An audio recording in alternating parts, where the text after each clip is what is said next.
Di hari ulang tahunku, tepat saat aku akan memotong kue, kakekku dari kampung datang memberi kejutan. Tapi kejutan sebenarnya baru saja dimulai.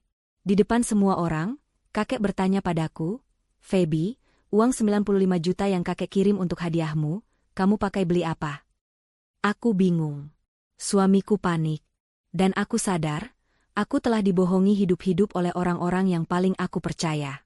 Sebelum ceritanya dimulai, silahkan tulis di kolom komentar dari daerah mana saja teman-teman yang menonton cerita ini. Jangan lupa like dan subscribe agar channel ini bisa semakin berkembang dan bisa mempersembahkan cerita yang lebih menarik lagi. Hari ini adalah hari ulang tahunku. Aku, Feby, seharusnya bahagia. Dan di permukaan, aku memang terlihat bahagia. Pesta kecil-kecilan ini adalah ide suamiku, Gilang. Dia bilang, meskipun kami sedang berhemat, ulang tahun istri harus tetap dirayakan. Ibu mertuaku, Ibu Yati, yang biasanya selalu menemukan celah untuk mengkritik apapun yang kulakukan, pagi ini tersenyum begitu lebar sampai pipinya terlihat kaku. "Selamat ulang tahun, ya, Feby," kata Ibu Yati sambil mengelus lenganku. Sentuhannya terasa dingin, meski suaranya dibuat semanis mungkin. "Ibu bangga sekali punya menantu sepertimu. Rajin, penurut, dan tidak banyak menuntut." Aku hanya tersenyum tipis. "Terima kasih, Bu. Ini aneh. Sangat aneh. Sejak aku menikah dengan Gilang 3 tahun lalu dan terpaksa tinggal serumah dengan Ibu Yati di kontrakan sempit ini, baru kali ini aku mendengar pujian darinya. Biasanya, masakanku selalu terlalu asin atau terlalu hambar. Cara membersihkan rumah selalu salah. Bahkan caraku bernapas pun sepertinya mengganggunya. Tapi hari ini, aku adalah menantu terbaik di dunia. Gilang juga tidak kalah aneh. Pagi-pagi sekali dia sudah pulang membawa buket bunga mawar yang agak layu, dan sebuah kue tart kecil dengan lilin angka usiaku. Dia memelukku erat di depan ibunya, mencium keningku, dan berbisik, "Selamat ulang tahun, sayang. Maaf ya, aku cuma bisa kasih pesta sederhana. Nanti, kalau usaha kita sudah sukses besar, aku janji bakal rayakan ulang tahunmu di Hotel Bintang 5. Aku membalas pelukannya. "Ini sudah lebih dari cukup, Mas. Terima kasih banyak." Dalam hati, aku merasa sedikit terharu. Gilang memang sedang merintis usaha baru dengan temannya. Katanya bisnis properti kecil-kecilan. Belakangan ini dia sering pulang malam, tampak lelah dan stres. Aku mencoba mengerti.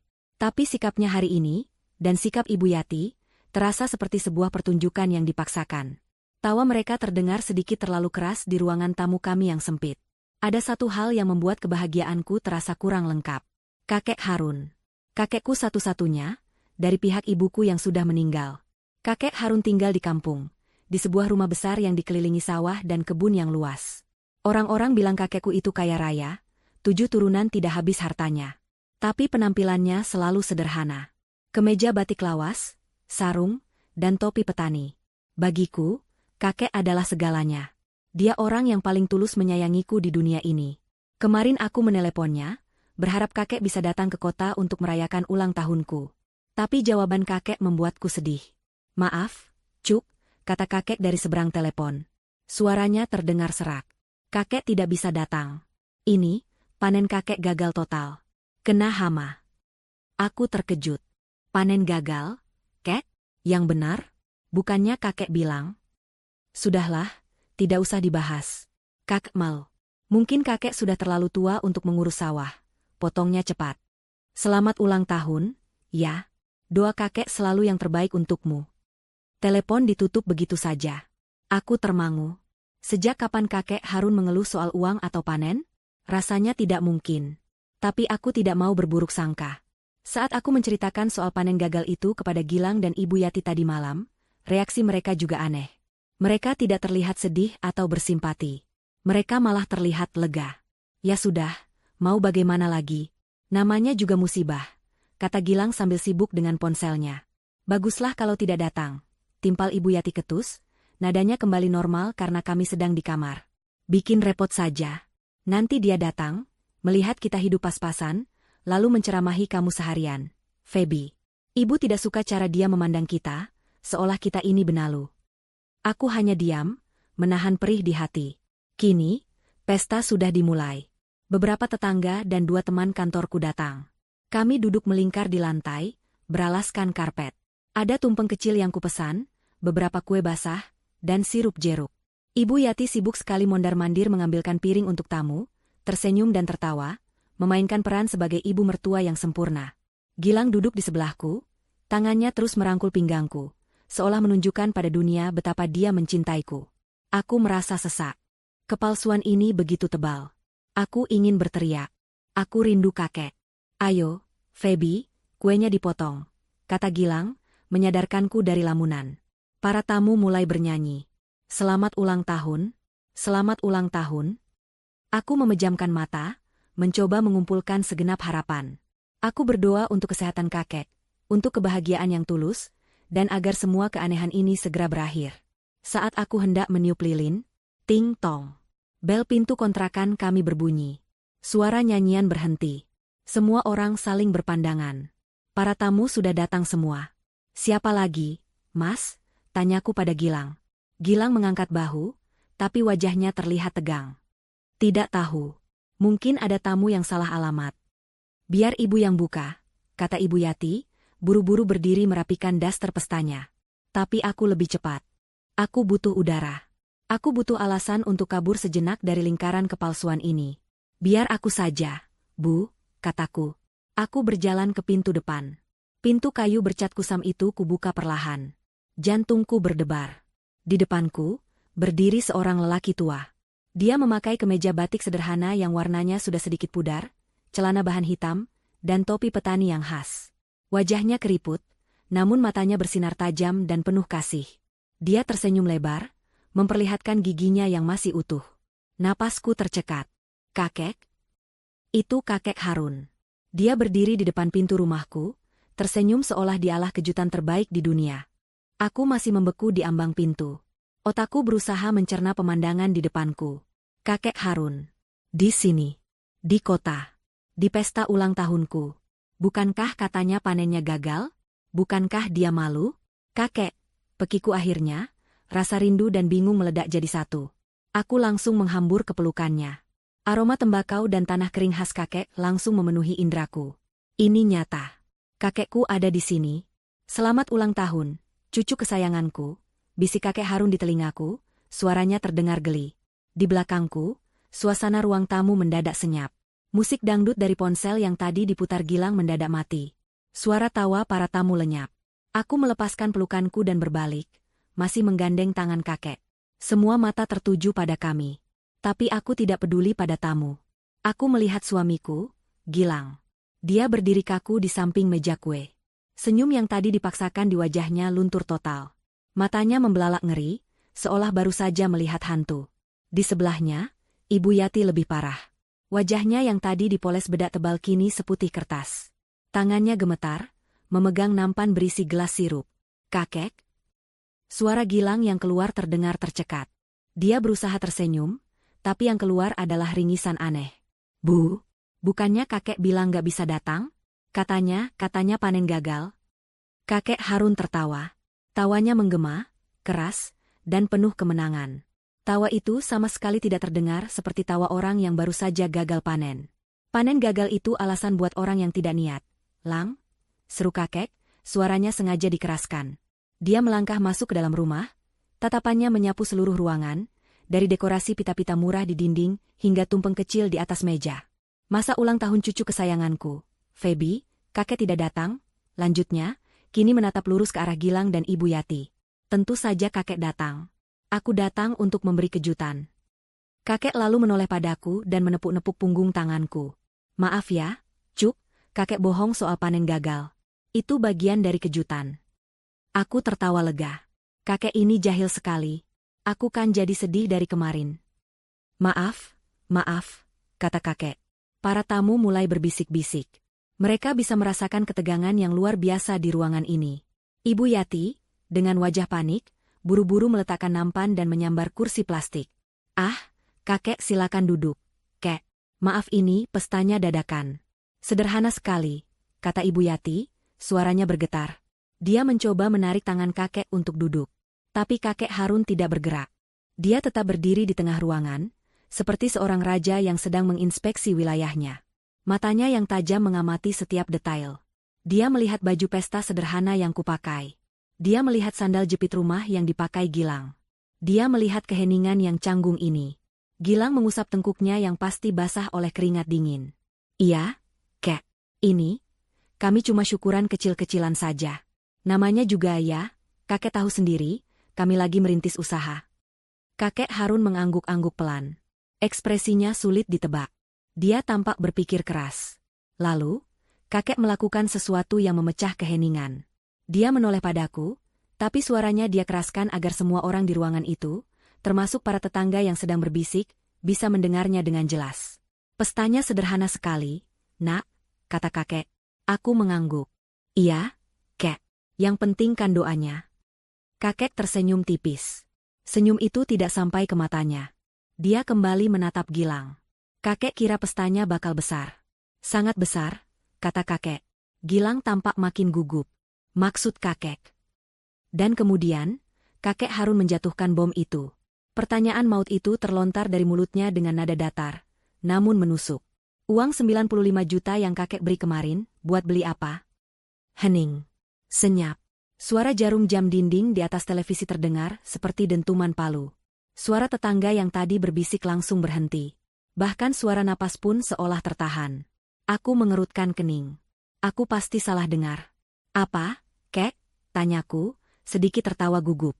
Aku pikir ini bagian lain dari lelucon kakek. Kakek bercanda, ya? 95 juta? Banyak sekali.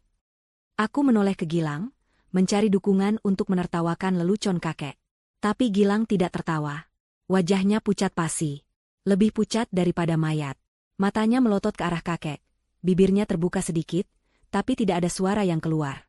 Keringat dingin mulai mengalir deras di pelipisnya, membasahi kerah kemeja barunya. Di sisi lain ruangan, aku mendengar suara pecahan kaca. Praaang. Aku menoleh. Ibu Yati telah menjatuhkan nampan yang tadi dipegangnya. Gelas-gelas sirup pecah berantakan di lantai, cairan oranye lengket menggenang di ubin. Tapi Ibu Yati tidak peduli. Dia memegangi dadanya, napasnya terengah-engah, dan menatap kakek Harun dengan tatapan penuh ketakutan. Saat itulah aku sadar. Jantungku mulai berdebar kencang. Ini bukan lelucon. Aku kembali menatap kakek Harun. Wajahnya serius. Sangat serius. Uang apa, Kek? Tanyaku lagi, kali ini suaraku bergetar. Aku menatap lurus ke mata suamiku. Mas, kakek bilang apa? Uang apa? Gilang menelan ludah dengan susah payah. Dia tidak berani menatapku. Dia hanya menatap lantai yang basah oleh sirup. Kakek Harun melipat kedua tangannya di dada. Matanya menyipit, menatap tajam bergantian ke arah Gilang dan Ibu Yati. Aku tanya sekali lagi, kata kakek, suaranya kini naik 1 oktav, terdengar seperti bentakan yang tertahan. Kemana perginya uang itu? Why? Bentakan kakek Harun terasa seperti tamparan keras di udara. Para tamu, yang tadinya hanya berbisik, kini terdiam total. Mata mereka semua menatapku, lalu ke Gilang, lalu ke Ibu Yati, lalu kembali ke kakek. Mereka lapar akan drama. Gelas-gelas yang pecah di lantai, sirup oranye yang lengket, seolah menjadi simbol dari pecahnya perayaan ulang tahunku. Ibu Yati adalah yang pertama pulih dari keterkejutan. Wajahnya yang pucat pasi kini memerah karena amarah dan rasa malu yang bercampur aduk. Dia tidak malu karena perbuatannya, dia malu karena ketahuan di depan banyak orang. Kakek ini. Ibu Yati tertawa, suaranya melengking tinggi dan sumbang. Tawa itu terdengar lebih mirip jeritan. Kakek kalau bercanda jangan begitu, dong. Bikin kaget saja. Lihat, kan, gelas ibu jadi pecah. Dia buru-buru berjongkok, berpura-pura sibuk mengumpulkan pecahan kaca dengan tangan gemetar. Dia sengaja menciptakan pengalihan, berharap kakek akan merasa tidak enak dan menghentikan interogasinya. Ayo, bapak-bapak, ibu-ibu, silakan dilanjut lagi makannya. Tumpengnya dicicipi. Tapi tidak ada satupun tamu yang bergerak. Mereka semua terpaku. Gilang, melihat ibunya memberi celah, akhirnya menemukan suaranya.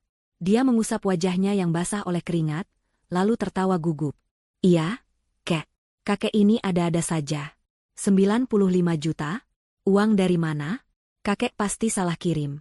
Atau mungkin kakek lupa. Dia mencoba merangkul bahu kakek, bersikap seolah ini adalah kesalahpahaman keluarga yang lucu. Maklum, Kek. Kakek kan sudah sepuh. Sudah tua. Wajar kalau tua? Suara kakek Harun memotong ucapan Gilang. Suaranya tidak keras, tapi rendah, dingin, dan penuh penekanan. Kakek menepis tangan Gilang dari bahunya dengan kasar. Kamu bilang kakek sudah tua? Kamu bilang kakek pikun? Gilang langsung menarik tangannya kembali. Senyum bekunya luntur. Mata kakek boleh keriput. Lang, kata kakek Harun. Dia kini menatap lurus ke mata Gilang, tanpa berkedip. Tapi ingatan kakek, dan mata kakek, masih lebih tajam dari silet. Kakek tidak pernah salah. Kakek tidak pernah lupa. Suasana kembali menegang. Ibu Yati berhenti mengutip beling. Dia membeku dalam posisi berjongkok. Masih mau mengelak? Tanya kakek. Gilang menelan ludah. Saya tidak mengerti maksud kakek. Saya benar-benar tidak menerima uang. Cukup, potong kakek. Kakek tidak suka membuang waktu. Perlahan, kakek Harun merogoh saku kemeja batiknya. Dia tidak mengeluarkan dompet. Dia mengeluarkan sebuah ponsel. Ponsel itu terlihat jadul dari modelnya. Bukan ponsel pintar layar sentuh yang dipakai Gilang atau aku. Tapi ponsel itu tampak kokoh dan layarnya menyala terang. Para tamu menahan napas. Kakek menekan beberapa tombol. Bunyi, klik-klik, yang khas terdengar jelas di ruangan yang sunyi itu. Kakek memang sudah tua. Lang, ujar kakek sambil terus menatap layar ponselnya. Karena kakek sudah tua, kakek tidak percaya sama ingatan. Kakek percaya sama bukti. Bukti tertulis. Dia mengangkat ponsel itu tinggi-tinggi, lalu berjalan mendekat dan menyodorkan layarnya tepat ke depan wajah Gilang. Ini, baca ini. Gilang tersentak mundur, seolah ponsel itu adalah bara api. Dia tidak berani melihat. Baca, bentak kakek lagi. Aku, Feby, tidak tahan lagi. Aku memberanikan diri mendekat.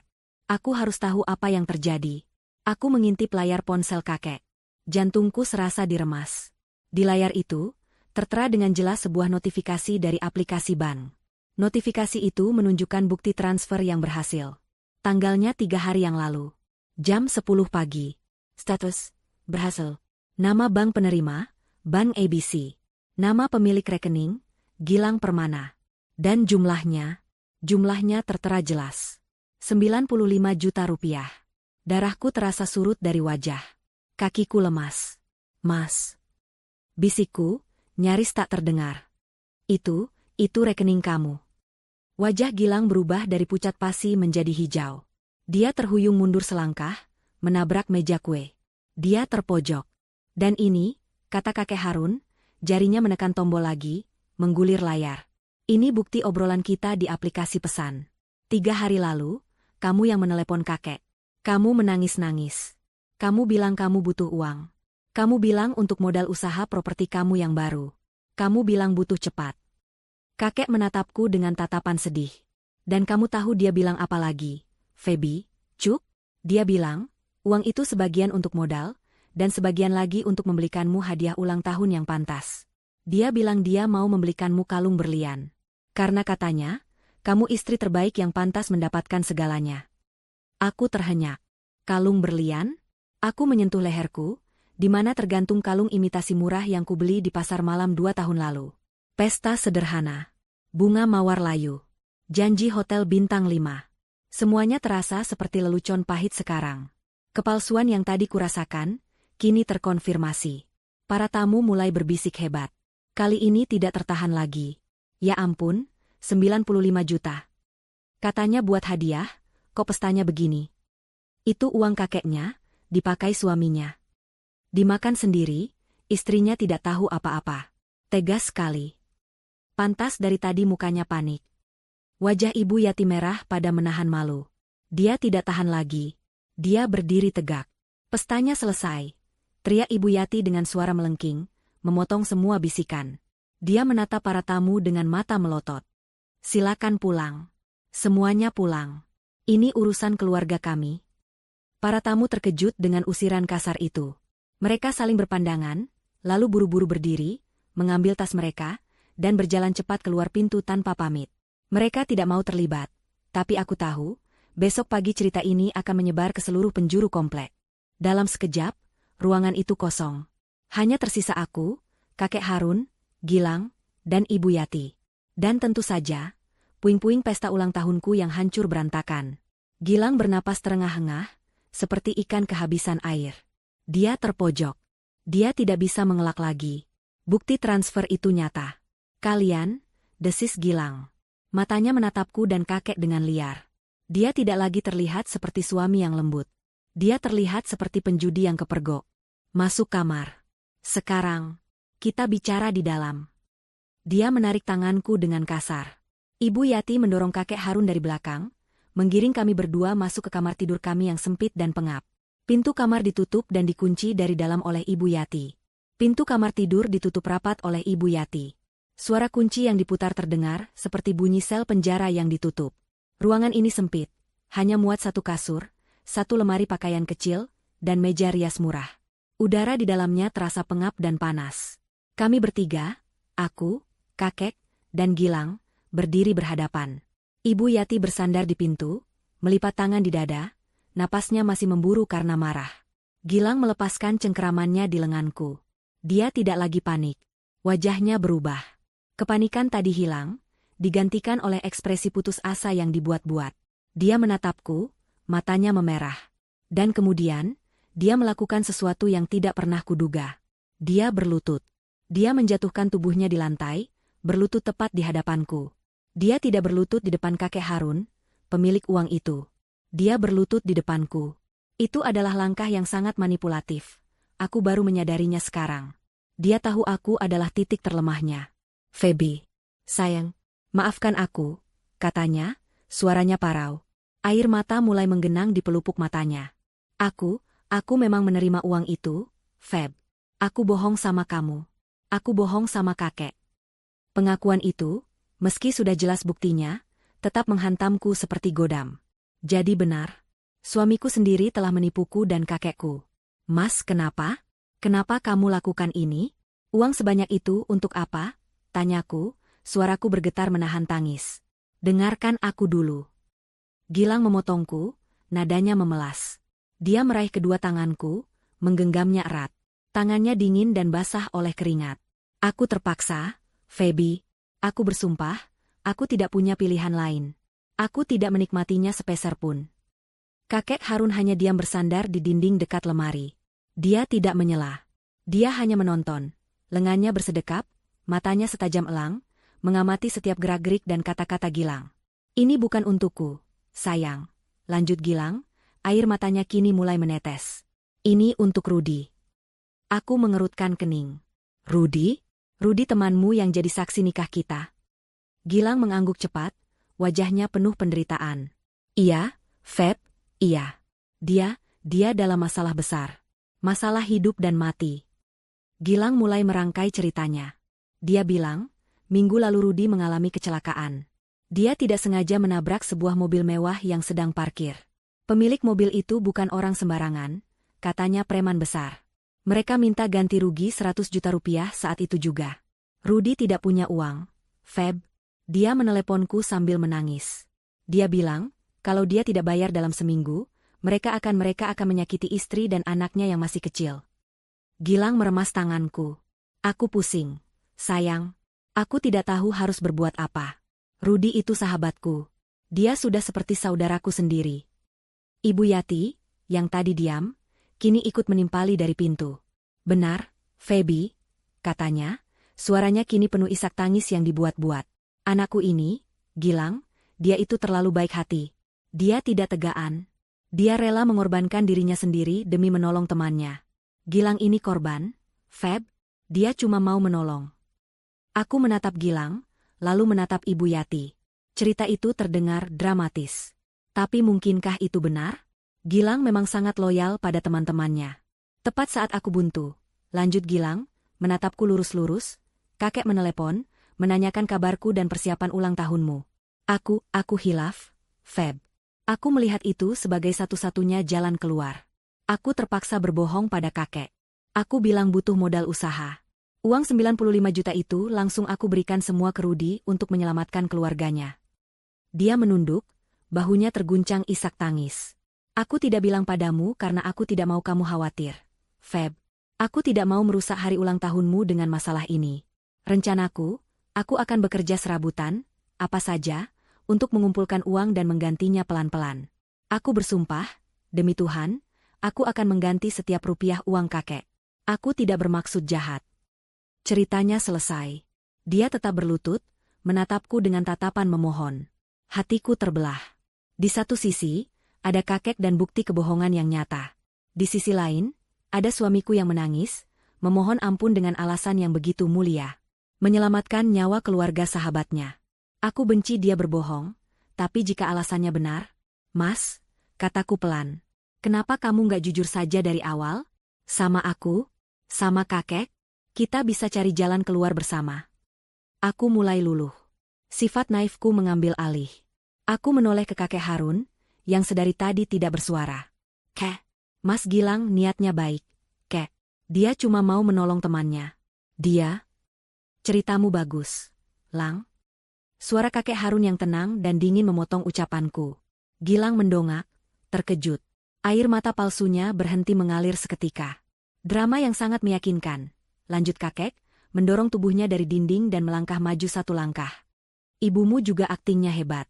Kalian berdua cocok main sinetron. Judulnya, Suami Berhati Mulia yang Terpaksa Berbohong. Wajah Gilang mengeras. Kek, ini bukan drama. Ini kenyataan. Kakek bisa tanya Rudi sendiri kalau tidak percaya.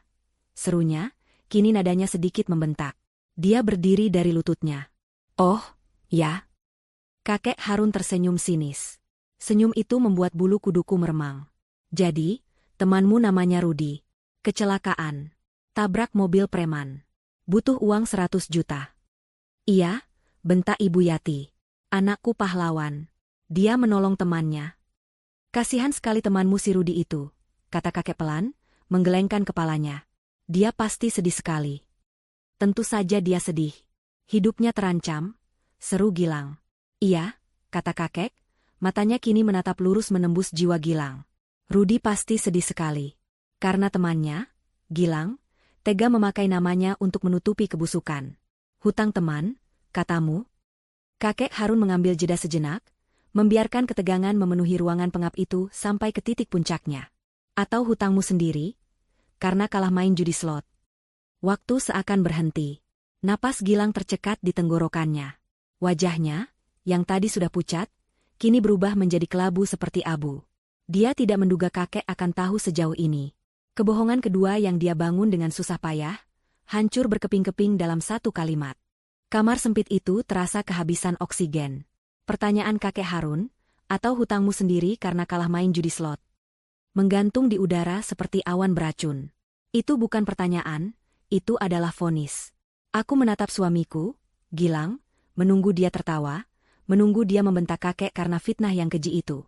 Tapi Gilang tidak tertawa. Dia hanya menatap kakek dengan mata terbelalak, bibirnya bergetar. Wajahnya yang kelabu kini berubah menjadi warna yang mengerikan. Dia tampak seperti orang yang baru saja melihat ajalnya. Dia membuka mulutnya, tapi yang keluar hanya desisan udara. Kakek jangan sembarangan. Sembarangan, sahut kakek Harun.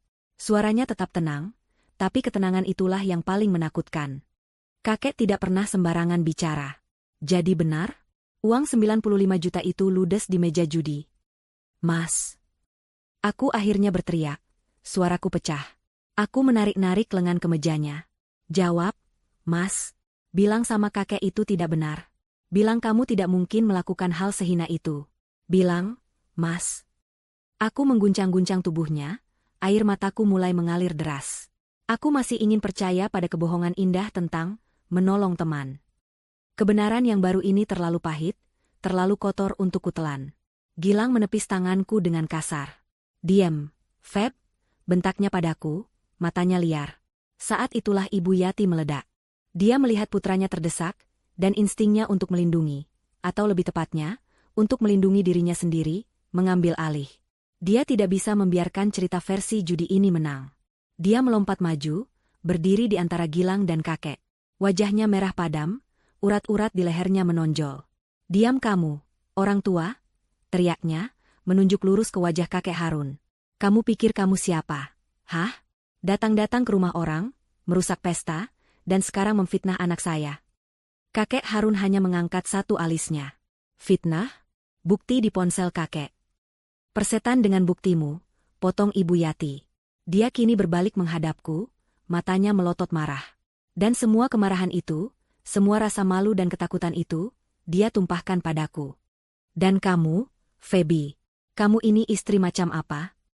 Suami kamu lagi susah, lagi pusing, lagi tertekan, malah kamu pojokan. Malah kamu lebih percaya sama kakekmu yang pikun ini daripada suami kamu sendiri. Di mana baktimu sebagai istri? Aku terperangah. Bu, tapi Mas Gilang. Suami kamu itu terpaksa. Jerit Ibu Yati, kini dia menangis histeris. Air mata buaya yang jauh lebih meyakinkan daripada tangisan Gilang tadi. Kamu tidak tahu apa-apa. Kamu cuma tahu berhias dan tidur di kamar ini. Kamu tidak tahu penderitaan anakku. Penderitaan apa lagi?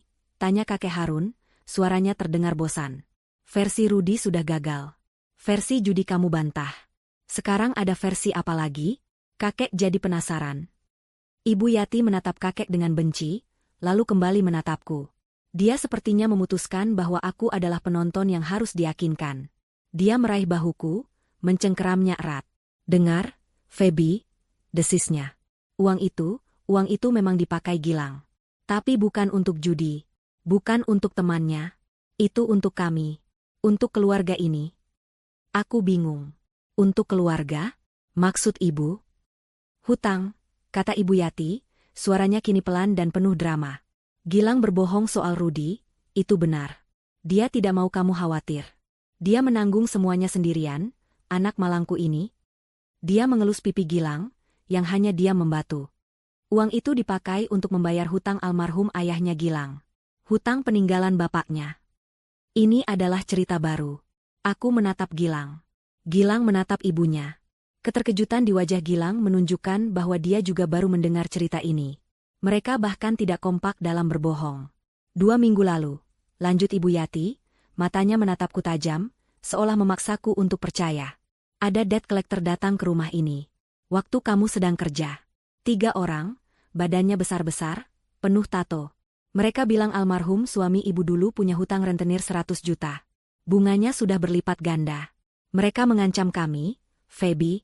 Mereka mengancam akan membakar rumah kontrakan ini. Mereka mengancam akan mencelakai Gilang. Anakku. Ibu Yati kembali terisak. Gilang panik. Ibu juga. Kami tidak tahu harus cari uang kemana. Lalu kakek menelepon. Gilang terpaksa, Feby. Dia terpaksa berbohong demi menyelamatkan nyawa ibunya. Demi menyelamatkan kamu juga. Apa itu salah? Apa salah kalau seorang anak berbakti pada orang tuanya? Apa salah kalau suami melindungi istrinya dari bahaya? Cerita itu begitu rinci. Begitu penuh emosi. Tapi, tunggu, kataku, kepalaku pusing. Aku melepaskan cengkeraman tangan Ibu Yati. Tunggu sebentar. Aku bingung. Aku menatap Gilang. Mas, tadi kamu bilang uangnya buat Rudi. Kamu bersumpah demi Tuhan. Lalu aku menatap Ibu Yati. Sekarang ibu bilang uangnya buat bayar hutang ayah rentenir. Aku menatap keduanya bergantian. Gilang pucat. Ibu Yati gelagapan. Jadi, yang benar yang mana? Tanyaku, suaraku kini dingin. Versi teman kecelakaan, atau versi hutang rentenir? Uang 95 juta ini ceritanya ada berapa? Gilang menatap ibunya dengan marah. Bu, udah, diam, hardiknya pelan. Ibu Yati terkesiap. Dia tidak menyangka akan diserang oleh anaknya sendiri. Lang, ibu kan cuma... Diam. Kekacauan itu adalah musik di telinga kakek Harun. Dia telah membiarkan mereka menggali lubang mereka sendiri. Dia membiarkan mereka berkelahi di dalam lubang itu. Dan kini, saat mereka sibuk saling menyalahkan, kakek Harun melangkah maju. Sudah selesai dramanya? Tanya kakek. Gilang dan Ibu Yati langsung terdiam. Kakek Harun menghela napas panjang, seolah dia lelah sekali melihat pertunjukan amatir ini. Kalian berdua ini, kompak sekali berbohongnya. Ceritanya ganti-ganti. Kakek jadi pusing. Dia menatap Gilang, lalu Ibu Yati. Kakek tidak peduli lagi.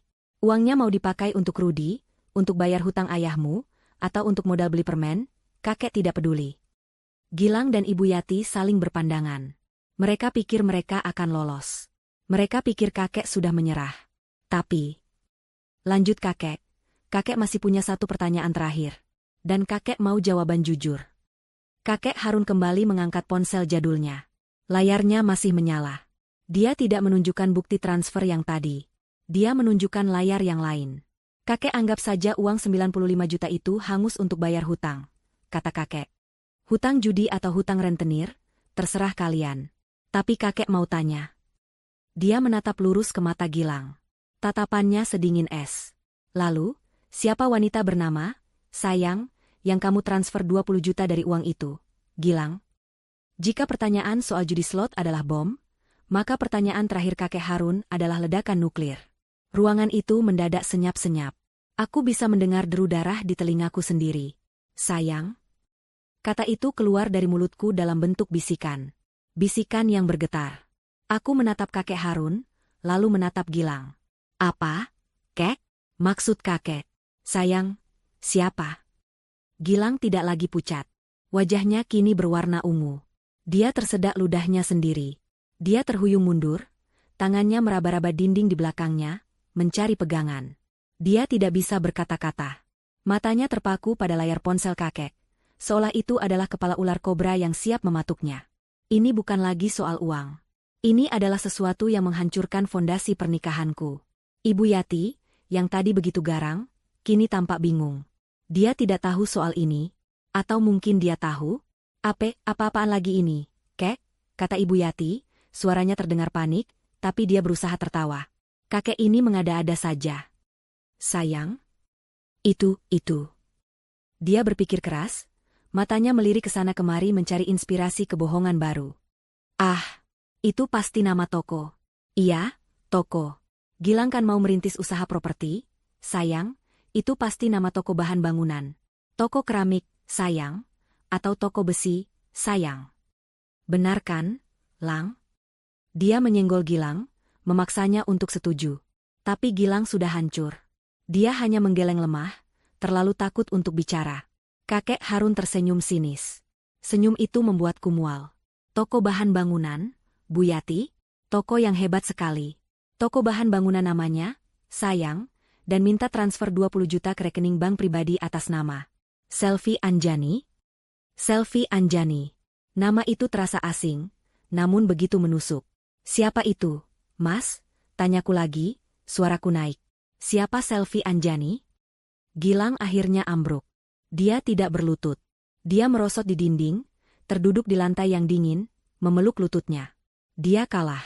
Kalian pikir kakek ini bodoh? Kata kakek Harun, suaranya kini bergetar karena amarah yang ditahan. Kalian pikir kakek ini orang kampung tua yang gampang dibohongi? Kamu salah besar, Gilang. Kakek melangkah mendekati Gilang yang terduduk di lantai. Kakek tidak datang ke kota ini sendirian. Sejak kamu menelepon kakek 3 hari lalu sambil menangis-nangis minta uang, kakek sudah curiga. Sangat curiga. Cucu kakek, Feby, tidak pernah kakek dengar cerita dia akan dibelikan berlian.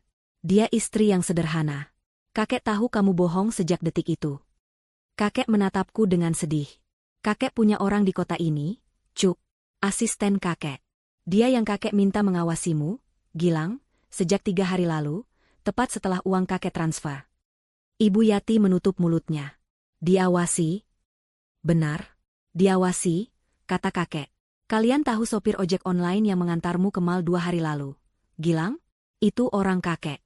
Kalian tahu tukang parkir yang melihatmu masuk ke hotel kemarin sore? Itu juga orang kakek. Mal? Hotel?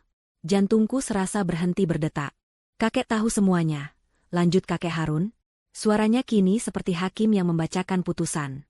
Dia mulai membeberkan semuanya, satu persatu, tanpa ampun. Pertama, kamu kecanduan judi slot, Gilang. Sudah 6 bulan ini. Kamu gali lubang tutup lubang, memakai uang tabungan istrimu, meminjam dari teman, sampai akhirnya kamu dikejar rentenir. Aku terkesiap. Tabunganku. Tabungan yang kukumpulkan sedikit demi sedikit dari sisa gaji, yang kukira aman di rekening bersama, ternyata sudah ludes. Kedua, kata kakek, uang 95 juta itu kamu minta untuk bayar hutang judimu. Rentenir sudah memberimu tenggat waktu sampai hari ini, kan? Hari ulang tahun istrimu. Kamu jadikan ulang tahun Feby sebagai alasan untuk memeras kakek. Ketiga, dan ini yang paling menjijikan, suara kakek semakin rendah. Kamu bahkan tidak memakai semua uang itu untuk bayar hutang. Kamu hanya bayar sebagian. Sisanya, kamu pakai untuk bersenang-senang. Kakek menatap Gilang dengan tatapan muak. Asisten kakek melihatmu. Setelah uang kakek masuk, kamu tidak ke toko bahan bangunan. Kamu ke mall mewah di pusat kota. Kamu belikan wanita bernama Selvi Anjani itu, selingkuhanmu itu, sebuah tas mahal. Tas yang harganya lebih mahal dari semua baju yang dipakai Feby selama setahun. Aku memejamkan mata. Rasa sakitnya luar biasa. Kamu makan di restoran mahal. Kamu cekikikan. Kemarin, kamu bahkan membawanya ke hotel. Menghabiskan uang kakek untuk menyewa kamar bersama pelacurmu itu. Sementara istrimu di rumah, sibuk menyiapkan tumpeng sederhana untuk ulang tahunnya. Pengkhianatan. Ini bukan lagi pengkhianatan soal uang. Ini pengkhianatan ganda. Pengkhianatan kepercayaan. Pengkhianatan pernikahan. Dan ibu, kakek Harun kini berbalik menatap Ibu Yati, yang gemetar hebat di sudut ruangan. Ibu tahu semuanya, kan? Tidak. Saya tidak tahu. Elak Ibu Yati. Jangan bohong lagi, bentak kakek. Asisten kakek merekam pembicaraan ibu dan Gilang di teras rumah ini tadi malam. Waktu Feby sedang di dapur. Ibu tahu soal judi. Ibu tahu soal hutang rentenir. Ibu tahu soal Selvi Anjani. Ibu tahu semuanya. Kakek menunjuk ke pergelangan tangan Ibu Yati. Dan ibu setuju membantu anakmu menipu kakek. Ibu setuju berpura-pura baik pada Feby hari ini. Asal, ibu dapat bagian.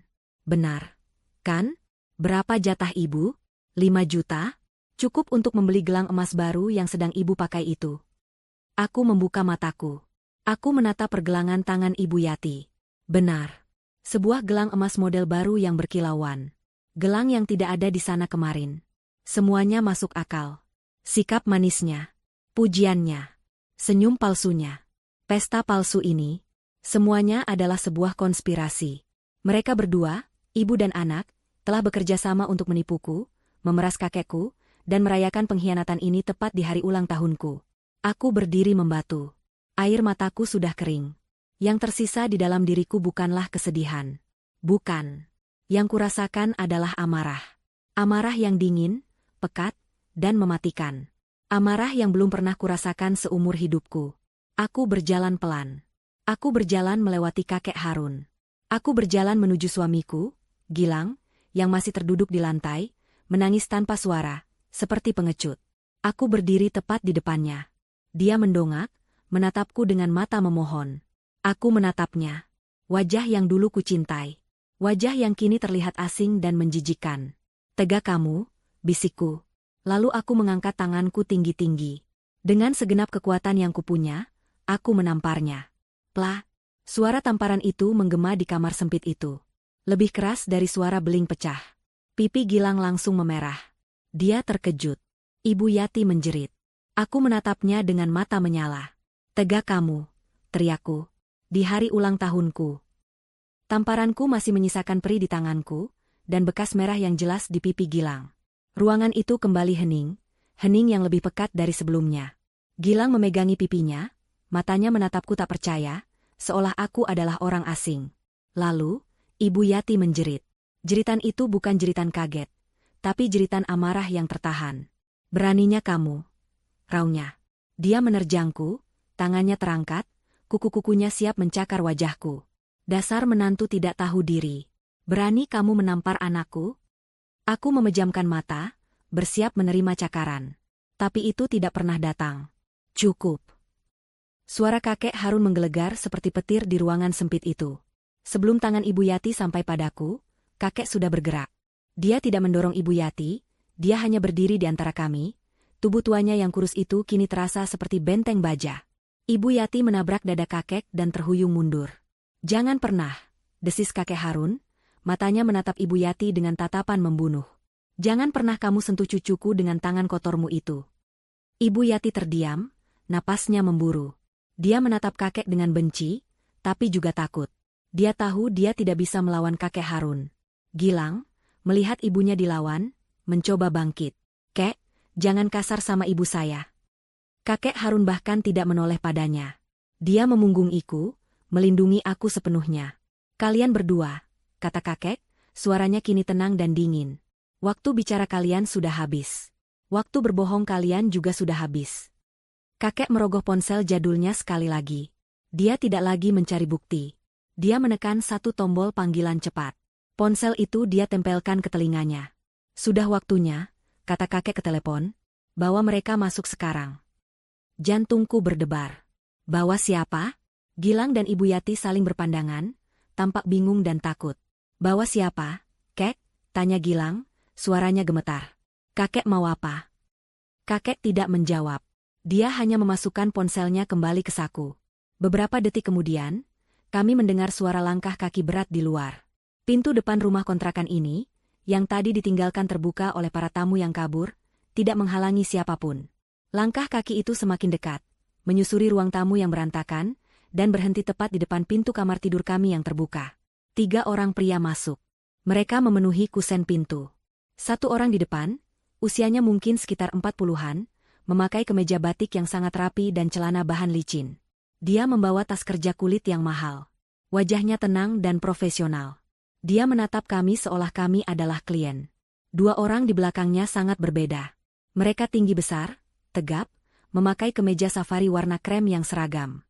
Wajah mereka datar, tanpa ekspresi, dan mata mereka mengawasi Gilang dan Ibu Yati seperti elang mengawasi mangsa.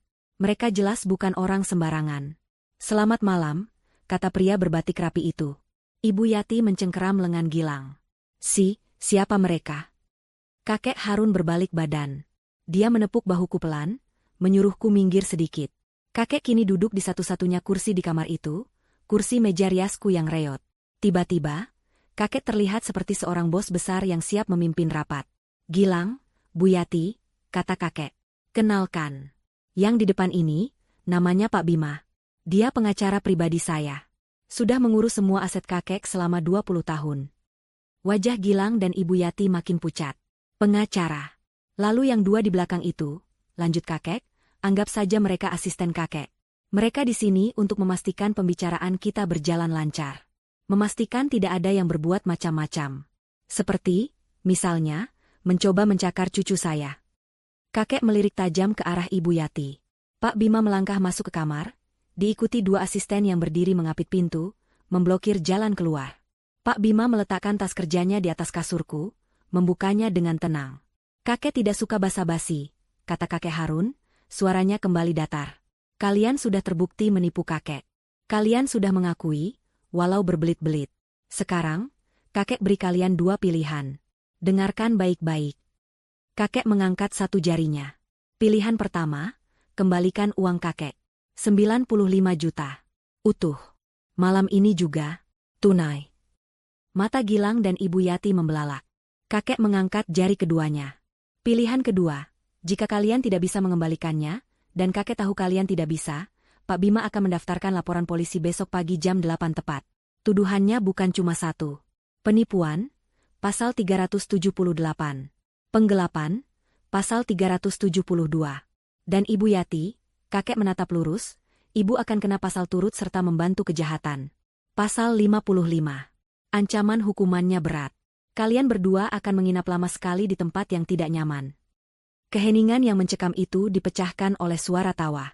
Tawa Ibu Yati. Tawa yang terdengar gila dan putus asa. Hahaha, dia tertawa sambil menunjuk-nunjuk sekeliling. Kakek ini lucu sekali. Pengacara, polisi. Kakek tidak lihat kami tinggal di mana? Rumah kontrakan. Uangnya sudah habis. Kek, habis. Ludes. Kami tidak punya uang sepeser pun. Mau kakek penjarakan? Silakan. Kami memang tidak bisa bayar. Gilang mengangguk lemah, tampak pasrah. Benar, Kek. Uangnya sudah tidak ada. Saya pasrah. Mereka pikir, dengan mengaku miskin, mereka akan lolos. Mereka pikir kakek hanya bisa menggertak. Kakek Harun tersenyum. Senyum itu adalah hal paling mengerikan yang pernah kulihat. Oh, kalian salah, kata kakek pelan. Kalian salah besar. Kalian pikir, kakek tidak tahu kalau kalian tidak punya uang tunai? Tentu saja kakek tahu. Kakek menunjuk lantai ubin di bawah kakinya. Kalian pikir, kalian tinggal di mana? Gilang mengerutkan kening. Ini rumah kontrakan, Kek. Kami bayar bulanan. Bukan, kata kakek. Ini bukan rumah kontrakan. Ini rumah kakek. Kakek yang membeli rumah ini setahun yang lalu, tunai. Tepat sebelum kamu menikah dengan cucuku, Gilang. Gilang ternganga. Apa? Tidak mungkin. Surat-suratnya atas nama saya. Saya yang tanda tangan. Betul, kata kakek. Kakek sengaja membelinya atas namamu. Kakek ingin kamu, sebagai laki-laki, merasa punya harga diri di depan cucu kakek. Kakek ingin kamu merasa jadi kepala keluarga yang bertanggung jawab. Tapi kakek tidak bodoh. Surat akta jual beli yang asli, yang sah, ada di tangan kakek. Di brankas kakek di kampung. Kakek lalu menunjuk ke arah luar jendela. Dan mobil sedan bekas butut yang kamu poles setiap hari di garasi itu, yang kamu bilang ke Feby itu hasil bonus kerja kerasmu. Wajah Gilang semakin pias. Kakek juga yang bayar lunas. BPKB-nya. Kakek menoleh ke Pak Bima. Ada di tas Pak Bima, kan? Pak Bima mengangguk. Benar, Kek. Gilang dan Ibu Yati membeku. Mereka baru sadar. Seluruh hidup mereka, kebanggaan kecil mereka, rumah yang mereka tempati, mobil yang mereka pakai, semuanya adalah milik kakek Harun. Mereka tidak punya apa-apa. Mereka hanya menumpang di atas kemurahan hati yang baru saja mereka hianati. Tidak mungkin. Desis Gilang. Dia menatap Pak Bima, lalu ke kakek. BPKB itu, surat rumah, atas nama saya. Kakek tidak bisa mengambilnya begitu saja. Pak Bima, sang pengacara, akhirnya angkat bicara. Suaranya tenang dan jelas, memotong penyangkalan Gilang yang panik. Selamat malam, Pak Gilang. Benar, sertifikat rumah dan BPKB mobil memang atas nama Anda. Namun, kakek Harun sangat teliti. Pak Bima mengeluarkan 2 map tebal dari tas kerjanya. Dia membuka map pertama. Ini adalah salinan akta jual beli rumah ini. Dan di bawahnya, dia mengeluarkan selembar kertas bermeterai. Ini adalah surat perjanjian hutang piutang pribadi, yang Anda tanda tangani setahun yang lalu. Di sini dinyatakan dengan jelas bahwa Anda meminjam uang dari kakek Harun senilai harga rumah ini, dengan jaminan rumah itu sendiri. Pak Bima tersenyum tipis. Sebuah formalitas, kata kakek waktu itu. Hanya untuk pegangan orang tua. Anda menandatanganinya tanpa ragu. Pak Bima membuka map kedua. Dan ini, BPKB mobil Anda. Di baliknya, terlampir surat kuasa jual mutlak. Lengkap dengan meterai. Anda menandatangani ini 3 hari yang lalu, tepat saat kakek Harun mentransfer uang 95 juta itu ke rekening Anda. Gilang terbelalak. Dia ingat, 3 hari lalu, kakek Harun mengiriminya foto surat itu via aplikasi pesan. Kakek bilang, tolong kamu cetak surat ini, Lang. Tanda tangani di atas meterai, lalu foto kirim ke kakek. Sebagai tanda terima uang saja, biar kakek tenang. Gilang, yang dibutakan oleh angka 95 juta, langsung menurut. Dia tidak membaca detail surat itu. Dia pikir itu hanya formalitas konyol orang tua. Ternyata, itu adalah surat penyerahan jaminan. Dia menjaminkan mobilnya untuk uang yang dia curi. Anda tidak membacanya, kan, Pak Gilang? Tanya Pak Bima. Anda hanya tanda tangan. Dengan kata lain, Anda secara sah telah menyerahkan mobil itu sebagai jaminan atas uang yang sekarang Anda akui sudah habis. Gilang merosot. Kakinya tidak kuat lagi menopang tubuhnya. Dia terduduk di lantai, sama seperti tadi, tapi kali ini bukan untuk bersandiwara. Dia hancur. Jadi, kakek Harun berdiri dari kursi rias. Dia mengambil alih kembali. Rumah ini, mobil ini, kakek sita malam ini juga. Ini belum cukup untuk menutup 95 juta. Tapi setidaknya, ini bisa mengganti kerugian kakek. Tidak. Jangan. Ibu Yati menjerit histeris. Dia tidak lagi berakting. Ini adalah ketakutan yang nyata. Dia menerkam, bukan padaku, tapi ke kaki kakek Harun. Dia memeluk kaki kakek, bersujud di lantai. Ampun, Kek. Ampun. Jangan usir kami. Kami mohon. Kami mau tinggal di mana malam ini? Kami tidak punya siapa-siapa lagi. Dia menangis meraung-raung, ingusnya berleleran di lantai. Feby. Feby, tolong. Nak, tolong bilang sama kakekmu. Kamu masih istri Gilang. Ini rumahmu juga. Tolong kami, Feb. Gilang ikut mendongak, menatapku dengan tatapan paling menyedihkan yang pernah kulihat. Feb, sayang, maafkan aku. Aku hilaf, Feb. Aku janji aku akan berubah. Aku akan kerja apa saja. Aku akan cium kaki kakek. Tapi jangan usir kami, Feb. Tolong. Ini rumah kita. Masa depan kita. Rumah kita. Aku akhirnya bersuara. Suaraku terdengar asing di telingaku sendiri. Dingin, datar, dan kosong. Aku menatap Gilang yang terduduk hina di lantai, dan Ibu Yati yang bersujud menjijikan di kaki kakekku. Masa depan kita, ulangku. Kalian yang menghancurkannya, Mas. Kamu dan ibumu. Kamu hancurkan saat kamu mentransfer uang kakekku ke perempuan lain. Kamu hancurkan saat kamu memakai uang itu untuk judi. Kamu hancurkan saat kamu berkomplot dengan ibumu untuk menipuku di hari ulang tahunku. Aku melangkah mundur, menjauh dari mereka. Aku berjalan dan berdiri di samping kakek Harun. Aku merasa aman di dekatnya. Kakek Harun menatap kedua orang itu dengan dingin. Sudah cukup sandiwaranya, katanya. Dia memberi isyarat kepada dua asistennya yang tegap. Bantu mereka berkemas. Kedua asisten itu bergerak. Kalian berdua, kata asisten yang berkumis. Silakan ambil pakaian kalian. Kalian punya waktu 10 menit. Cukup bawa satu tas ransel masing-masing. Selebihnya, tinggalkan. Rumah ini sudah disegel atas nama Pak Harun. 10 menit, pekik Ibu Yati.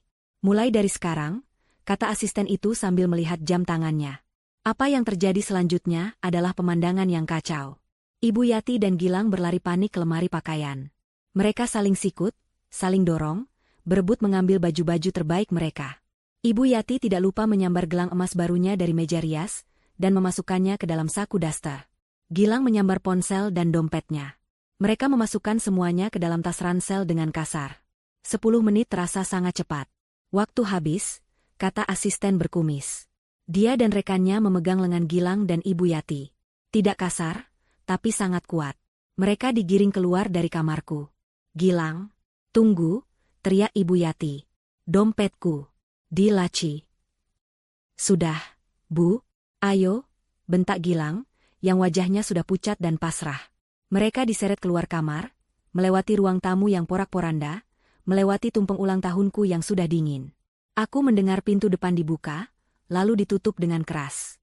Kamar itu mendadak sunyi. Hanya ada aku, kakek Harun, dan Pak Bima yang sedang membereskan dokumennya. Aku terduduk di tepi kasur. Kakiku gemetar. Semuanya terjadi begitu cepat. Aku menatap kakek. Mataku panas, air mata akhirnya menggenang. Kek? Bisikku. Kakek Harun duduk di sebelahku. Dia merangkul bahuku. Menangislah, Cuk. Keluarkan semuanya. Tidak apa-apa. Aku tidak menangis. Aku hanya merasa kosong. Ada satu hal lagi, Cuk, kata kakek pelan setelah beberapa saat hening. Aku menoleh. Pak Bima melangkah mendekat. Dia tidak lagi memegang map sita jaminan. Dia memegang satu map tipis berwarna biru. Dia menyodorkannya padaku. Ini apa, Pak? Tanyaku. Kakek tahu ini berat, Feby, kata kakek.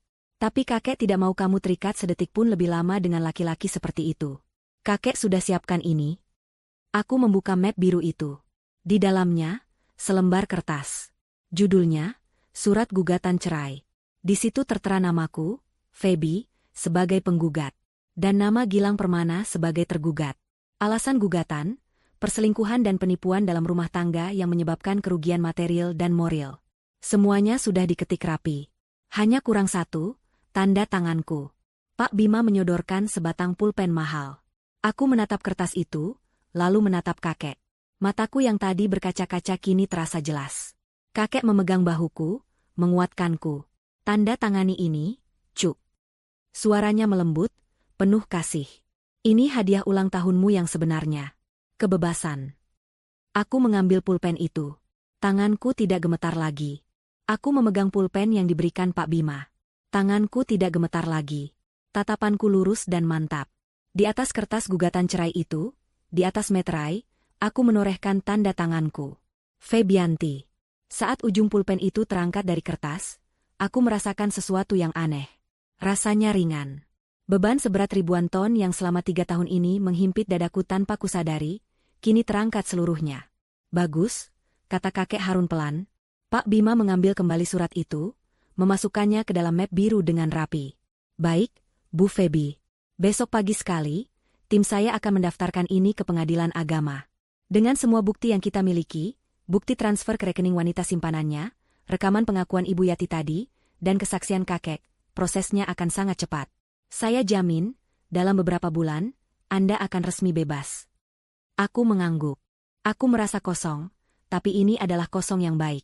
Kosong yang siap untuk diisi kembali dengan hal-hal baru.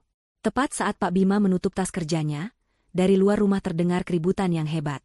Jauh lebih hebat dari pertengkaran kami tadi. Terdengar suara teriakan.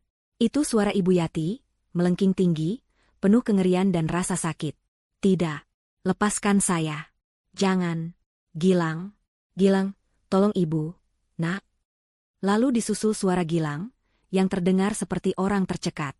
Ampun, Bang. Ampun. Kasih saya waktu lagi. Saya pasti bayar. Sumpah, saya bayar. Lalu, suara ketiga. Suara yang berat, kasar, dan tanpa ampun.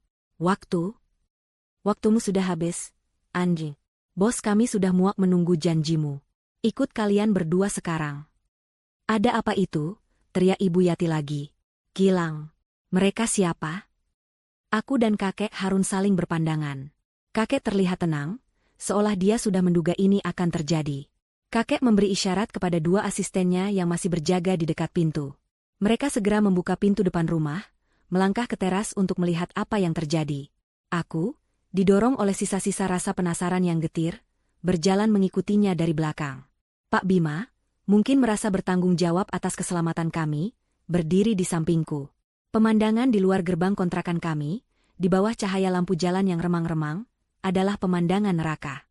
Gilang dan Ibu Yati, yang baru 10 menit lalu diusir, kini tidak bisa pergi jauh. Mereka sudah dikerumuni oleh 4 pria berbadan sangat besar. Pakaian mereka serba hitam, memakai jaket kulit, dan wajah mereka jauh lebih keras dan lebih menyeramkan daripada asisten kakek. Satu orang, yang tampaknya adalah pemimpin mereka, berambut gondrong gimbal dan memiliki tato laba-laba di lehernya. Gilang sudah tersungkur di tanah berdebu. Tas ransel yang tadi dibawanya terlempar, isinya berceceran. Dia berusaha merangkak mundur, tapi si rambut gondrong menjambak rambutnya dengan kasar, memaksanya untuk mendongak. Ibu Yati jauh lebih kacau. Dia menjerit-jerit histeris sambil memeluk tiang listrik di pinggir jalan, menolak untuk dilepaskan. Tas pakaiannya juga terlempar. Beberapa daster mewahnya kini terinjak-injak di tanah becek sisa siraman tanaman tadi sore. Lepaskan ibu saya, teriak Gilang, mencoba mengumpulkan sisa keberaniannya. Plah, tamparan keras mendarat di pipi Gilang. Diberikan oleh si rambut gondrong. Suaranya jauh lebih keras daripada tamparanku tadi. Diam kau bocah. Ibumu juga terlibat. Dia yang pasang badan jadi jaminan kalau kamu kabur. Sekarang kalian berdua harus ikut kami. Ini ada apa? Bisikku pada kakek, ngeri melihat kekerasan itu. Kakek Harun hanya menatap lurus ke depan, wajahnya tidak menunjukkan emosi. Karma, bisiknya pelan. Karma selalu tahu alamat rumah yang tepat. Kakek lalu melirik ke salah satu asistennya yang berkumis. Asisten itu mengangguk kecil, seolah mengonfirmasi sesuatu. Dia adalah orang yang sama yang kakek sebut sebagai mata-matanya di kota. Sepertinya, kata kakek, suaranya pelan, hanya untuk didengar olehku dan Pak Bima. Para rentenir yang mengejar hutang judi Gilang sudah tiba. Sesuai janjinya, Gilang bilang akan membayar lunas semua hutangnya hari ini. Tentu saja dia tidak bisa. Uang 95 juta dari kakek sudah ludes untuk bayar hutang yang lain dan foya-foya dengan selingkuhannya. Bagaimana mereka bisa tahu harus datang tepat malam ini? Tepat saat kita di sini? Tanyaku. Kakek tersenyum tipis, senyum yang cerdik. Orang kakek yang mengawasi Gilang itu sangat teliti. Dia tidak hanya melapor pada kakek soal selfie. Dia juga mendengar semua percakapan telepon Gilang. Termasuk percakapannya dengan para penagih hutang ini. Gilang berjanji bayar lunas hari ini, di rumah ini. Tentu saja, orang kakek memastikan para penagih hutang itu tahu di mana harus menagih. Dan kakek memastikan mereka datang, tepat setelah urusan kakek selesai. Aku terkesiap. Jantungku berdebar. Kakekku. Dia sudah merencanakan ini semua. Dia tidak hanya datang untuk mengambil kembali asetnya. Dia datang untuk memastikan Gilang dan Ibu Yati menerima semua konsekuensi perbuatan mereka, di malam yang sama. Dia menjatuhkan semua hukuman di waktu yang bersamaan. Jangan bawa kami. Ibu Yati masih meraung-raung. Tolong. Siapapun, tolong kami. Kami diramu. Tolong. Beberapa tetangga yang tadi terusir dari pesta kami, kini membuka jendela dan pintu mereka sedikit. Mereka mengintip dari kegelapan. Tapi tidak ada satupun yang berani keluar menolong. Mereka hanya menonton. Si rambut gondrong tertawa mengejek. Rampok? Kami tidak merampok orang miskin. Kami hanya menagih hak kami. 95 juta. Bayar sekarang juga. Ironis. Angka yang sama persis. Uang kakekku, yang seharusnya dipakai Gilang untuk membayar mereka. Saya tidak punya uang. Sumpah, jerit Gilang putus asa. Kakek saya, kakek istri saya, dia mengambil semuanya. Tanya dia. Gilang menunjuk dengan dagunya ke arah kami, ke arah kakek Harun yang berdiri tenang di teras. Si rambut gondrong dan 3 anak buahnya menoleh ke arah kami. Mereka menatap kakek, lalu Pak Bima yang berpakaian rapi, lalu 2 asisten kakek yang bertubuh tegap. Mereka ragu sejenak, mungkin mengira kami adalah kelompok rentenir saingan. Pak Bima, mengerti situasi, melangkah maju 1 langkah. Selamat malam, bapak-bapak, katanya dengan suara tenang dan profesional. Kami tidak ada urusan dengan Anda. Urusan kami dengan Tuan Gilang Permana dan Nyonya Yati sudah selesai barusan. Rumah ini sudah kembali ke pemilik aslinya. Silakan dilanjutkan urusan Anda dengan mereka. Si rambut gondrong menyeringai lebar. Bagus. Kami tidak suka diganggu. Mereka kembali fokus pada mangsa mereka. Sudah, jangan buang waktu. Seret mereka. 2 pria kekar langsung memegangi Gilang, mengangkatnya berdiri seperti mengangkat karung beras. 2 pria lainnya bekerja keras melepaskan pelukan maut Ibu Yati dari tiang listrik.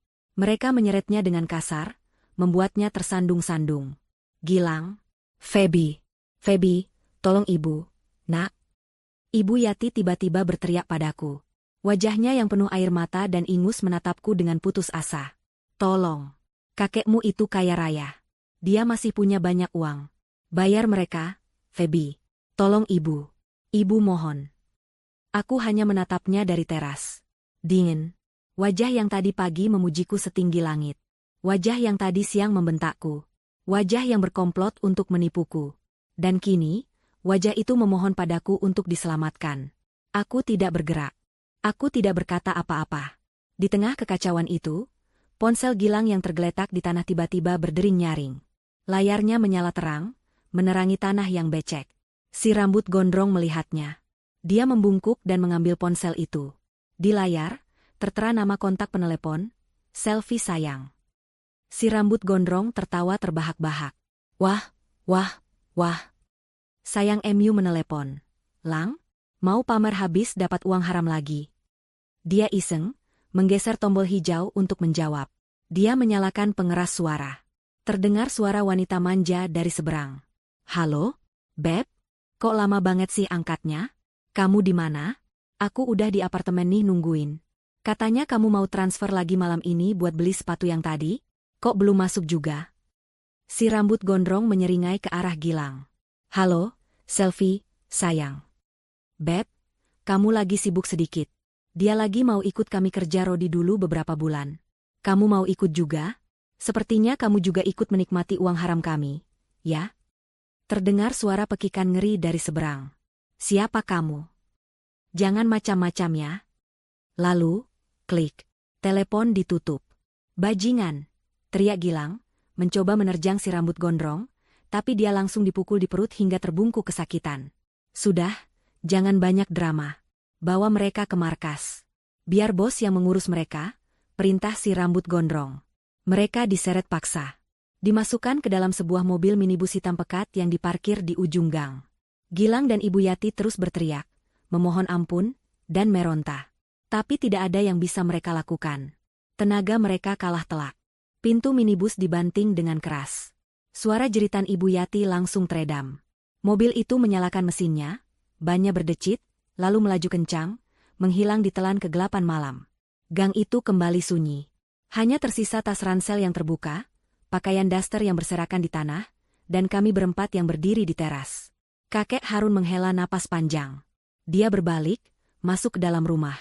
Selesai, katanya. Dia menutup pintu depan dan menguncinya. Kedua asisten kakek membungkuk hormat. Tugas kami selesai, Kek. Kami pamit undur diri. Pak Bima juga berpamitan. Saya akan hubungi Ibu Feby besok pagi untuk proses selanjutnya. Mereka bertiga pergi dengan tenang.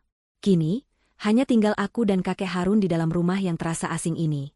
Rumah yang pengap, berantakan, dan penuh dengan kenangan palsu. Aku terduduk di lantai ruang tamu, tepat di samping tumpeng ulang tahunku yang sudah dingin dan tidak tersentuh. Dan akhirnya, pertahananku runtuh. Aku menangis. Aku tidak menangisi Gilang yang dibawa pergi. Aku tidak menangisi Ibu Yati yang menjerit-jerit. Aku menangisi diriku sendiri. Aku menangisi 3 tahun hidupku yang sia-sia, yang kubangun di atas kebohongan. Aku menangisi kebodohanku. Aku menangisi pengkhianatan yang begitu dalam dan menyakitkan. Kakek Harun tidak berkata apa-apa. Dia ikut duduk di sebelahku di lantai yang kotor itu. Dia merangkul bahuku yang terguncang hebat. Dia membiarkanku membasahi kemeja batik sederhananya dengan air mata dan rasa sakitku. Setelah tangisku mereda, yang tersisa hanyalah isakan-isakan kecil. Aku menatap sekeliling ruangan yang porak-poranda. Kosong. Hancur. Lalu kita tinggal di mana, Kek? Tanyaku dengan suara serak. Rumah ini, kakek akan menjualnya? Kakek Harun tersenyum. Senyum yang hangat dan tulus. Senyum kakekku yang sebenarnya, yang sudah lama tidak kulihat. Dia mengusap air mataku dengan ibu jarinya yang kasar. Kita tidak akan tinggal di sini sedetik pun, Cuk. Ini bukan rumahmu. Ini kandang yang mereka buat untuk memenjarakanmu. Kakek berdiri, lalu menarikku agar ikut berdiri. Ayo, kakek akan membawamu pulang. Pulang ke kampung, Kek? Tanyaku, masih bingung. Bukan, kata kakek. Dia mengambil tas tangan kecilku yang tergeletak di meja. Kakek akan membawamu ke rumahmu yang sebenarnya. Malam itu juga, kami meninggalkan rumah neraka itu. Kakek Harun bahkan tidak membiarkanku membawa satu helai pakaian pun. Semua barang di rumah itu, katanya tegas, sudah terkontaminasi kebohongan. Biar jadi kenangan buruk yang kita buang bersama sampahnya. Kami berjalan kaki meninggalkan gang sempit itu. Di jalan raya, sebuah mobil sedan hitam yang sangat mewah dan mengkilap sudah menunggu. Asisten kakek yang berkumis tadi membukakan pintu untuk kami. Ternyata dia tidak pergi. Dia menunggu kami. Mobil melaju membelah malam, membawaku pergi dari lingkungan kumuh yang telah menjeratku selama 3 tahun pernikahanku. Aku tidak tahu kami akan kemana. Aku terlalu lelah untuk bertanya. Aku hanya bersandar di bahu kakek Harun dan memejamkan mata, membiarkan diriku merasa aman untuk pertama kalinya setelah sekian lama. Mobil itu akhirnya berhenti di lobi sebuah gedung yang sangat tinggi dan megah. Gedung apartemen paling mahal dan paling eksklusif di pusat kota. Aku pernah melihatnya dari jauh, saat mengantar Gilang bekerja, tapi tak pernah bermimpi bisa menginjakan kaki di dalamnya. Ayo, Cuk. Kita sudah sampai, kata kakek. Kami masuk ke lobi yang berkilauan seperti istana. Lantainya marmer putih tanpa celah. Lampunya terbuat dari kristal yang menjuntai. Kakek berjalan santai, menyapa resepsionis yang langsung berdiri dan membungkuk hormat padanya. Selamat malam, Pak Harun. Sudah kami siapkan. Silakan. Kami tidak naik lift umum. Kami diarahkan ke lift pribadi yang langsung menuju lantai paling atas. Penthouse. Pintu lift terbuka. Kakek menekan sensor sidik jarinya pada sebuah pintu kayu jati yang besar dan kokoh. Pintu itu terbuka tanpa suara. Silakan masuk, Nyonya Febianti, kata kakek dengan nada resmi yang dibuat-buat, mencoba membuatku tersenyum. Aku melangkah masuk. Dan napasku tercekat di tenggorokan. Ini bukan apartemen. Ini adalah istana di langit. Ruangannya begitu luas, mungkin 10 kali lebih besar dari kontrakan tadi. Satu sisi dindingnya sepenuhnya terbuat dari kaca, dari lantai hingga langit-langit, menyuguhkan pemandangan kerlap-kerlip lampu kota yang tak terhingga. Perabotannya mewah, elegan, warnanya lembut, dan semuanya tertata dengan selera yang sangat tinggi. Di sudut ruangan, ada sebuah piano besar berwarna putih gading. Ini di mana, Kek? Bisikku, takut suaraku akan mengotori kesempurnaan tempat ini. Ini di rumahmu, jawab kakek Harun sederhana. Dia berjalan ke sebuah meja konsol di dekat jendela. Dia mengambil sebuah kotak beludru berwarna biru tua, dan sebuah map dokumen yang tebal. Kakek membeli tempat ini 5 tahun lalu, Cuk. Jauh sebelum kamu bertemu Gilang. Dia membuka map tebal itu dan menyodorkannya padaku. Ini sertifikatnya. Coba kamu baca atas nama siapa. Aku membacanya dengan tangan gemetar. Sertifikat hak milik. Nama pemilik, Febianti. Namaku. Hanya namaku. Kakek berencana memberikannya padamu sebagai hadiah pernikahan. Lanjut kakek, suaranya kini terdengar sedikit sedih. Kakek pikir, kamu dan suamimu bisa memulai hidup baru di sini. Hidup yang layak. Kakek menghela napas. Tapi lelaki pilihanmu itu, si Gilang, dia menolaknya mentah-mentah. Dia bilang dia laki-laki mandiri. Dia bilang dia punya harga diri. Dia tidak mau menumpang harta mertua atau kakekmu. Dia meyakinkanmu bahwa lebih mulia merintis dari nol. Kamu, yang terlalu baik dan polos, percaya saja. Kamu mau diajak tinggal di kontrakan sempit dengan ibunya. Aku baru ingat. Dulu Gilang memang berkata begitu. Aku pikir itu adalah bukti bahwa dia laki-laki yang bertanggung jawab dan tidak mata duitan. Aku sangat bangga padanya saat itu. Kakek curiga sejak awal, lanjut kakek. Tapi kakek menghargai keputusanmu. Kakek pikir, mungkin kakek yang salah menilai dia. Ternyata, harga dirinya itu palsu. Dia tidak mau tinggal di sini bukan karena mandiri. Dia tidak mau tinggal di sini karena dia tahu, di tempat semewah ini, dia akan diawasi. Di sini, dia tidak bisa bebas. Dia tidak bisa membawa teman-teman judinya. Dia tidak bisa mengendalikanmu di bawah pengawasan ibunya. Dia lebih suka membawamu ke kandangnya, di mana dia dan ibunya bisa memerintahmu. Air mataku kembali menetes. Kali ini bukan air mata kesedihan. Ini air mata penyesalan atas kebodohanku sendiri. Sudah, kata kakek, menepuk punggungku. Tidak ada gunanya menangisi susu yang sudah tumpah. Semua sudah lewat. Sekarang, istirahatlah. Kamar tidur utamanya ada di sebelah sana. Besok, kita mulai hidup baru. Kakek tidak hanya memberiku rumah. Keesokan harinya, dia membawaku ke bank. Dia membukakan sebuah rekening pribadi baru atas namaku. Dan dia mentransfer sejumlah uang yang nominalnya membuat lututku lemas. Ini, katanya, bukan untuk foya-foya. Ini modal. Modal apa, kek?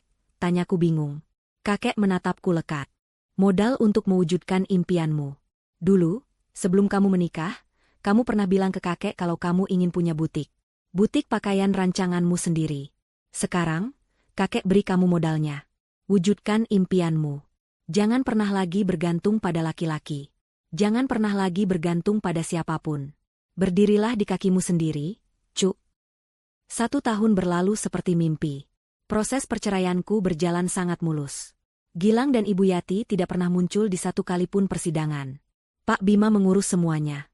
Kabar terakhir yang kudengar dari asisten kakek, mereka berdua ditahan di markas rentenir itu selama hampir 6 bulan, dipaksa bekerja kasar, mencuci piring, membersihkan toilet, untuk membayar hutang judi Gilang. Mereka baru dilepaskan setelah kakek Harun, secara diam-diam, melunasi sisa hutang pokoknya. Aku bertanya pada kakek kenapa dia melakukannya. Kakek menjawab, kakek bukan kasihan pada mereka. Kakek hanya tidak mau berhutang nyawa pada rentenir. Urusan kakek dengan mereka lunas.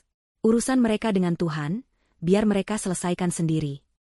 Setelah bebas, mereka berdua menghilang dari kota, entah kemana. Dan aku, Feby, kini adalah orang yang sama sekali berbeda. Aku berdiri di tengah sebuah ruangan yang ramai. Puluhan orang mengelilingiku, tertawa, bercengkerama, dan memuji gaun-gaun indah yang terpajang di manekin. Ini adalah butikku. Namanya, Febianti Couture. Terletak di kawasan paling elit di kota, butik ini menjadi buah bibir di kalangan sosialita. Rancangan-rancanganku laku keras. Hari ini, tepat 1 tahun setelah malam mengerikan itu. Hari ini adalah ulang tahunku. Aku tidak lagi terlihat seperti Feby yang kuyu, penurut, dan berpakaian sederhana.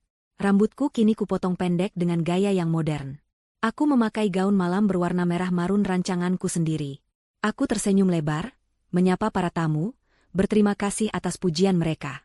Aku adalah wanita karir yang sukses, mandiri, dan yang terpenting, bahagia. Di sudut ruangan, kakek Harun duduk di sofa bludru paling nyaman, terlihat sangat bangga. Beliau masih sama. Masih memakai kemeja batik sederhananya, yang terlihat sedikit pudar. Tapi malam ini, di antara para tamu berjas mahal dan bergaun mewah, kemeja batik kakek adalah yang paling berwibawa. Waktunya tiup lilin. Seru asisten baruku, membawa sebuah kue besar yang sangat indah. Jauh lebih indah dari tumpeng kecil atau kue tart layu tahun lalu. Semua tamuku berkumpul, menyanyikan lagu, Selamat Ulang Tahun, dengan sangat meriah. Aku memejamkan mata. Aku tidak memohon apa-apa. Aku hanya memanjatkan doa syukur. Syukur atas kebebasan ini. Syukur atas kakek. Saat aku hendak meniup lilinku, aku mendengar suara dari televisi layar datar besar yang tergantung di dinding butik. Televisi itu sedang menyiarkan program berita kriminal sore hari. 2 orang pelaku penipuan berkedok investasi bodong, akhirnya berhasil diringkus oleh tim kepolisian. Kedua pelaku, seorang pria berinisial G dan ibunya, Y, ditangkap dalam kondisi babak belur. Nyanyian ulang tahun mendadak berhenti. Semua tamu menoleh ke arah televisi, penasaran dengan berita itu. Kamera televisi menyorot wajah mereka. Dua wajah yang babak belur, bengkak, dan penuh luka kering. Gilang, kini kurus kering, rambutnya gimbal acak-acakan, dan matanya kosong menatap aspal. Di sebelahnya, Ibu Yati. Dia tampak jauh lebih tua, rambutnya yang tipis sudah memutih, dan dia tidak lagi terlihat galak. Dia hanya terlihat menyedihkan. Mereka berdua memakai baju tahanan oranye, tangan mereka diborgol di depan. Wartawan itu melanjutkan laporannya, dilaporkan bahwa G dan Y adalah spesialis penipu kecil-kecilan yang baru bebas dari rumah tahanan rentenir. Mereka nekat mencoba menipu seorang rentenir besar lainnya dengan modus baru, namun kedok mereka terbongkar. Keduanya kini dihadapkan pada ancaman hukuman ganda, atas percobaan penipuan dan juga penggelapan. Mereka berdua didorong oleh polisi untuk masuk ke dalam mobil patroli. Ibu Yati masih sempat berteriak-teriak tidak jelas ke kamera, menyalahkan semua orang kecuali dirinya sendiri. Gilang hanya menunduk malu, menyembunyikan wajahnya yang hancur. Ruangan butik hening sesaat. Para tamuku berbisik-bisik, kasihan sekali, atau nekat sekali menipu rentenir. Mereka tidak menyadari bahwa mereka baru saja melihat mantan suami dan mantan ibu mertua dari wanita yang sedang merayakan ulang tahun. Aku menatap layar televisi itu. Aku melihat wajah Gilang dan Ibu Yati yang hancur. Tidak ada rasa kasihan. Tidak ada rasa benci. Tidak ada dendam. Yang ada hanya kelegaan. Bab itu sudah benar-benar selesai. Karma telah menuntaskan tugasnya dengan sempurna. Aku tersenyum tipis. Senyum yang tulus. Aku berbalik menghadap kueku, menarik napas panjang, dan meniup semua lilin di atasku dalam satu hembusan napas. Hore! Para tamu bertepuk tangan meriah. Musik kembali diputar. Pesta berlanjut. Kakek Harun berjalan menghampiriku. Dia merangkulku erat, erat sekali. Selamat ulang tahun, cucu kesayanganku, bisiknya di telingaku. Aku membalas pelukannya, memeluk pahlawanku. Terima kasih, Kek. Terima kasih untuk semuanya. Kakek tersenyum lebar, menatapku dengan mata berbinar bangga. Kali ini, katanya, hadiahnya nyata.